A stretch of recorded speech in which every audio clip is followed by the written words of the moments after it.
Alright, we're going to do a quick tip video. You just saw some red pollen going in.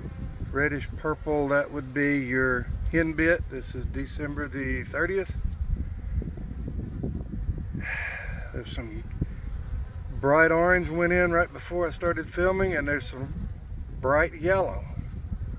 The bright orange, there's a bunch of dandelions blooming, and the bright yellow, I already have Oregon grape here in the yard blooming, so I know it's blooming all around me on the mountain. But that's not the quick tip of the day. Quick tip of the day is on your very active colonies. It's 50 something degrees today. I came down here and decided to peek in on my massively active colonies to check some sugar content. I use Mountain Camp, just a piece of newspaper and dry sugar. And this is what I found. It's already completely gone. This hive decides it's going to eat sugar before it eats honey. If you look down through here, I don't know how well you can see it, but that's all still capped honey, so they've ate the sugar instead of the honey.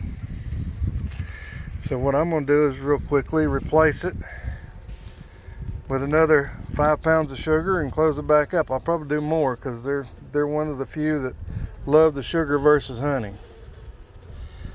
Thanks for watching, share, like the videos. Have a great day.